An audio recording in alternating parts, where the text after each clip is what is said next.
Magandang araw po sa inyong lahat mga kababayan at welcome back dito po sa ating munting channel Pinas News Review, kung saan re-reviewin po natin ang mga mahalagang balita dito sa Pilipinas. Mga simpleng komento sa mga issue dito sa Pinas. At eto nga mga kababayan, kapapasok lang, nagulantang ang lahat.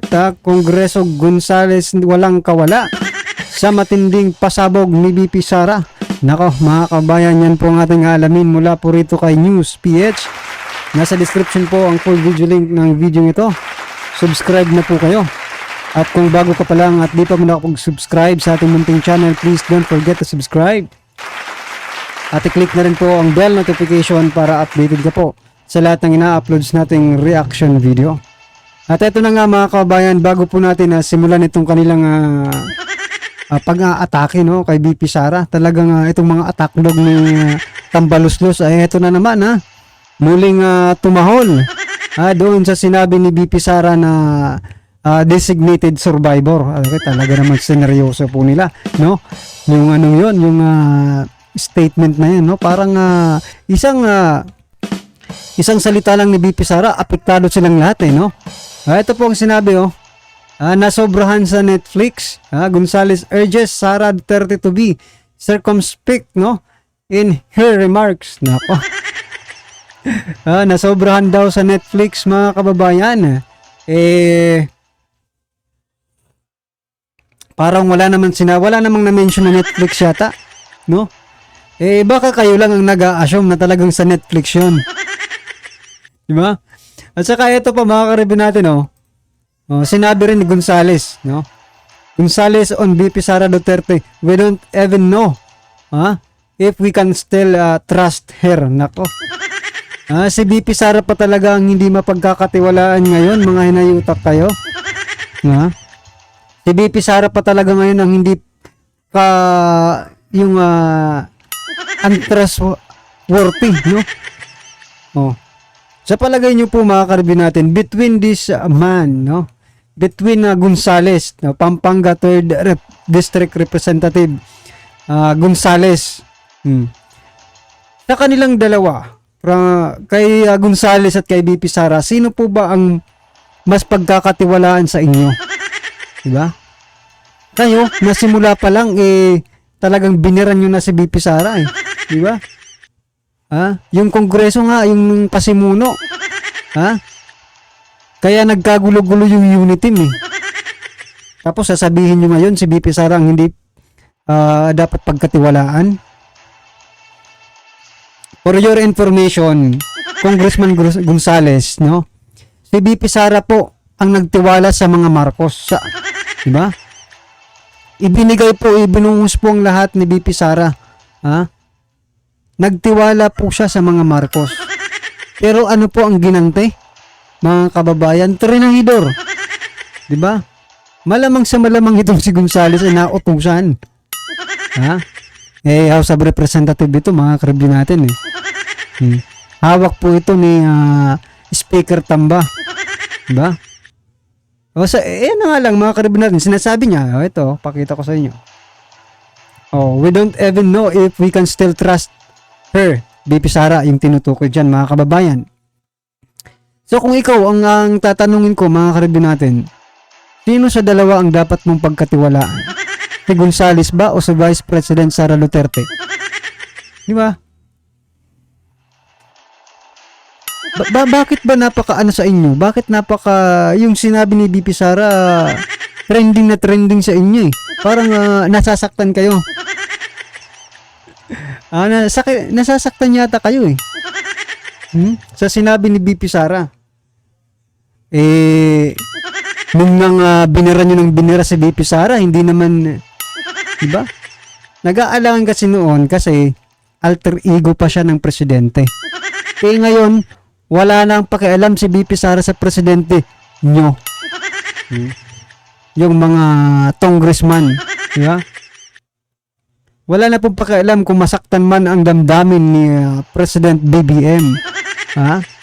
Wala na pong pakialam dyan si BP Sara. Ang paninindigan na lang ngayon ni BP Sara, ang taong bayan. Wala nang pakialam kung anong, diba? Kasi ito na po ang totoo. Ito na po ang totoong BP Sara. Na nagpipigil noon pa man, nagpipigil siguro sa BP Sara noon eh. Kaya ito ngayon, konting salita lang talagang apektado yung mga kalaban, no? Ganito talaga ka-effective, no? Ang information, yung sinasabi nating information age, no? Hindi na po ngayon labanan ng ano-ano. Sa salita pa lang, talagang durog na kayo eh.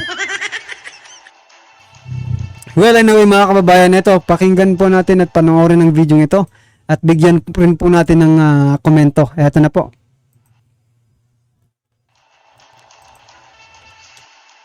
Inaatake po ng mga attack dog ni Tamba. Ito pong si BP Sara, no? Yung isa po sa mga attack dog. Itong dating ng PDP na nagdrama.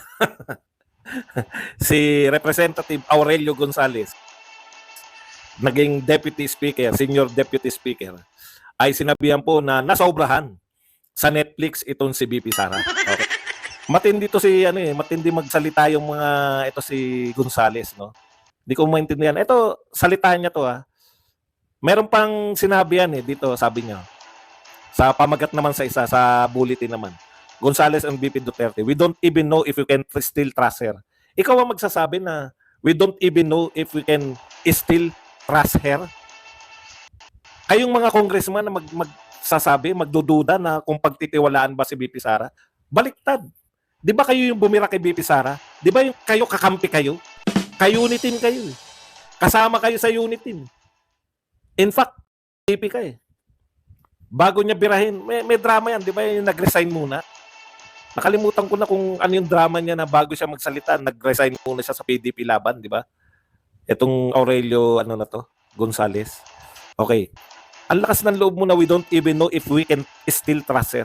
Si BP Sara dapat at ang Duterte dapat ang nagko-question sa inyong mga congressman yan kung dapat pa ba kayong mapagkatiwalaan. Di ba? Kayo ba ang dapat mapagkatiwalaan pa? Kayo yung bumaboy kay BP Sara. Yung mga congressman, kayo yung nag-akusa ng 125 million. Tanong, may akusasyon pa ba kayo ngayon na binulsa ni BP Sara yan?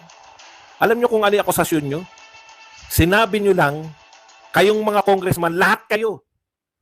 Nilalahat ko na yung mga congressman. Hindi nyo in-approve yung budget Kayong mga congressman ang nagpasama kay BP Sara. Pinapasama nyo, pero hindi kayo nagtagumpay. Bakit? Binuweltahan kayo ng Duterte. Ini-issue nyo 125. Wala naman kayong mabintang na ninakaw ni Sara Duterte. Hindi nyo naman masabi na yan ay pinagpatayo niya ng mansyon. No? Hindi nyo naman masabi na yan ay napunta sa bangko. Nasa bangko. Wala kayong bintang. Wala. Wala. Ang sinabi nyo lang, nagdrama lang. Tandang-tanda ko pa yung nangyari. Sabi ni Brosas, 16 days. Biglang umentra yung Hindi po, 16 days. 11 days lang. 11 days? Nagulat kunwari si Brosas. Nagulat na lahat. Nagulat na kayong lahat. 11 days lang ginastos. Wala naman si BP Sara para makapagsalita. Wala. Walang chance. Bakit walang chance? Nung panahon na ku-question ninyo si BP Sara, nagdrama si Charis. Sabi na Charis, hindi niya po kailangan. Hindi niya po kailangan. Nausisain. Hindi tuloy na tanong. Ang dali lang yung tanong. Actually, kayang-kaya sagutin sana ni BP Sara kung saan na ginawa yun. Sinagot niya na maraming beses. Di ba? Sinagot niya na. Okay. Ang lakas ng loob. Ito po ang sinabi ni bukod po dun sa hindi nakarapat-dapat na pagtiwalaan si BP Sara. Ito po, it is a very bad joke, sabi ni Gonzales. Pare-pareho sila na sinasabi, bad joke. It leaves a bad taste in the mouth, especially coming from a very popular BP who garnered a resounding 32 million. Talagang hindi nyo makalimutan na very popular. No? Tama yan. In the last presidential election, it is the highest vote for an elected official in our history book. Buti alam nyo. In an interview, matagal na tayo nagpe-prepare sa big one. Yung earthquake, lalo na sa zona, na nandito sa batasan. Ang mataas na leader ng bansa, tapos ngayon may designated survivor pala, na pang Netflix, si BP. She should be more circumspect and responsible in their utterances o sa mga sinasabi niya raw dahil mataas po ang kanyang posisyon. Ha? Okay, there is no such thing as designated survivor in the Philippines. Iyan po. At kaya niya raw nasabi yan dahil So yan nga po mga kababayan, there's no such thing, such designated survivor. Kasi pang ano lang yan pang US lang po yung designated survivor na yan. Oh, bakit natatakot kayo? Bakit, di ba? Bakit tarantang-taranta kayo sa sinabi ni BP Sara? Wala naman pala. Alam niyo mga karibin natin, kung bibigyan lang po natin ng ibang kahulugan, no? Yung pagiging designated survivor ni BP Sara. Para sa akin, no? Pag sinabi natin kasing survivor, nakapag-survive siya sa mga challenges, no? Naranasan niya sa administrasyong ito. Sa pangkukutya, sa paninira, di ba? Nawala man ng pagtatanggol mula sa presidente, sa administrasyon, kayumitin pa. Di ba? Ibig sabihin lang, nakapag-survive si BP Sara dyan sa anong yan. Sa panahong yan. Ngayon naman, babawi po sa BP Sara. No? Kasi, kita niyo na, 2 years lang, hindi na nakatiis ha. May 4 years pa siyang para bumawi, mga kababayan. Sa 32 million na bumoto sa kanya, ngayon na po ang panahon para bumawi siya. Tapos na po ang kanyang paglilingkod sa ilang makapangyarihan. Ngayon naman po mga kababayan, maglilingkod na naman po si BP Sara sa 30 million na bumoto sa kanya. Eto na yun, eto na po yung totoo. Huwag na po tayong magkunwari mga congressman. Anong pagrespeto ang sinasabi ninyo? Kayo nga wala kayong respeto kay BP Sara Sino ba ang mas sa inyo? Sino ba ang mas mataas ang posisyon? Kayo ba? Ng mga congressman? Senatongs? Or si BC Presidente? Diba? Tapos sasabihin nyo, respeto. Kayo nga itong sasarap nyong tirisin. Matapos nyong siraan, matapos nyong black propaganda si BP Sara, ngayon gusto nyo naman respeto. Uy, utot nyo. Utot nyo, ang masasabi ko lang, utot nyo. Nung kailangan ni BP Sara ng respeto ninyo. Kung kayo nung panahon ninyo, kung makapag kayo kay BP Sara, akala nyo kayo nang mas mataas pa kayo sa kanya. Tapos ngayon sasabihin nyo, respeto.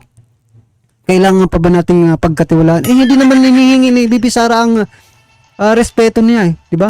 Hindi naman hinihingi ni BP Sara yung pagrespeto ninyo. Kasi mula nung una, wala na talaga kayong mga respeto kay BP Sara. Yan po ang totoo. Kahit tanongin nyo ang taong bayan. Diba? May respeto ba kayo? Respeto nyo ba yung pagiging Vice President ni BP Sara? Mga utot nyo. Utot. she's spending too much time watching Netflix.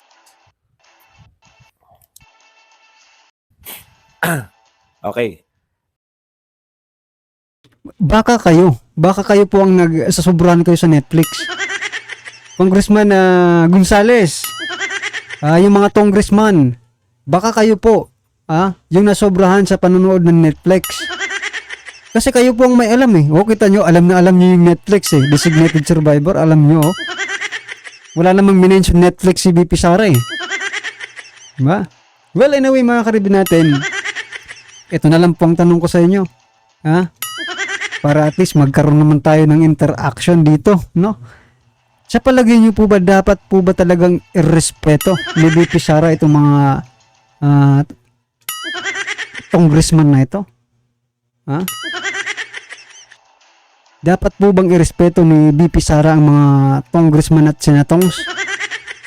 Well, anyway mga karibin natin, ano man po ang inyong reaksyon, comment lang po sa baba. Para at least alam po ng ating mga kababayan ang inyong pong opinion patungkol po dito. Right? Maraming salamat po.